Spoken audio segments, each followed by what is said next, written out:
নাইকো দুর্নীতি মামলায় BNP chairperson Begum Khaleda Zia সহ ৮ জনকে খালাস দিয়েছেন আদালত। ঢাকার বিশেষ জজ আদালত ৪-এর বিচারক এই রায় দেন। পর্যবেক্ষণে আদালত বলেছে, রাজনৈতিকভাবে হয়রানি করতেই এই মামলা করা হয়। বিএনপির আইন সম্পাদক ব্যারিস্টার কায়সার কামালের অভিযোগ, খালেদা জিয়া ও বিএনপির গায়ে কালিমা লাগাতেই নিজের মামলা প্রত্যাহার করে নাইকো মামলা চালিয়ে গেছে শেখ হাসিনা। সাদিয়া কানিজকে সঙ্গে নিয়ে আতিকুর রহমানের রিপোর্ট।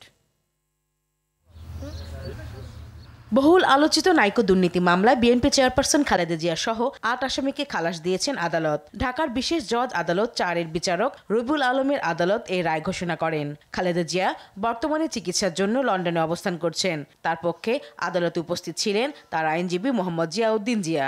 রায়ে আদালত তার পর্যবেক্ষণে বলেন, রাজনৈতিকভাবে হয়রানি করতে এই মামলা করা হয়েছিল। বেগম খালেদা জিয়া সহ সকল আসামিকে এই মামলা থেকে বেকসুর খালাস প্রদান করেছেন। মাননীয় আদালত পরিষ্কার করে বলেছেন যে কোনো সাক্ষী বেগম খালেদা জিয়ার বিরুদ্ধে কোনো অভিযোগ করেন নাই। অন্যান্য যে অভিযোগগুলো আসছে, এইগুলো সবগুলো অভিযোগ হচ্ছে শেখ হাসিনার বিরুদ্ধে, এবং এই অন্যান্য আসামিদের বিরুদ্ধে কোনো অভিযোগ প্রতিষ্ঠিত হয় নাই। সেই অবজারভেশন দিয়ে মাননীয় আদালত আজকে সকল আসামিকে খালাস দিয়েছেন। খালাস পাওয়া অন্য আসামিরা হলেন গিয়াসউদ্দিন আল মামুন, সাবেক সচিব খন্দকার শহীদুল ইসলাম, ঢাকা ক্লাবের সাবেক সভাপতি সেলিম ভূঁইয়া, সিএম ইউসুফ হোসেন, সাবেক মুখ্য সচিব কামাল উদ্দিন সিদ্দিকী, বাপেক্সের সাবেক মহাব্যবস্থাপক মীর ময়নুল হক ও নাইকো রিসার্চ বাংলাদেশ লিমিটেডের সাবেক প্রেসিডেন্ট কাশেম শরীফ। বিএনপির আইন বিষয়ক সম্পাদক ব্যারিস্টার কায়সার কামাল বললেন, শেখ হাসিনা ক্ষমতার প্রভাব খাটিয়ে নিজের সব মামলা প্রত্যাহার করে খালেদা জিয়াকে ফাঁসানোর জন্য মামলা প্রভাবিত করেছেন। তৎকালীন সময়ে দুর্নীতি দমন কমিশন শেখ হাসিনার বিরুদ্ধে যে স্টে ছিল, সেই স্টেটার বিরুদ্ধে আপিল পর্যন্ত করে নাই।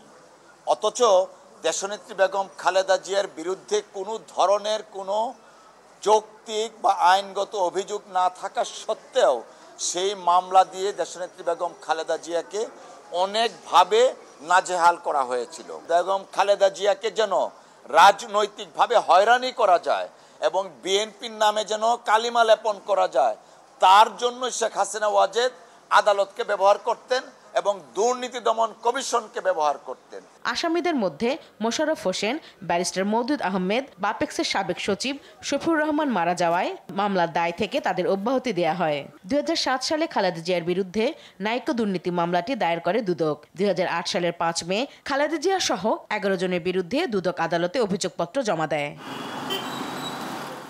আতিকুর রহমান, ITV, ঢাকা।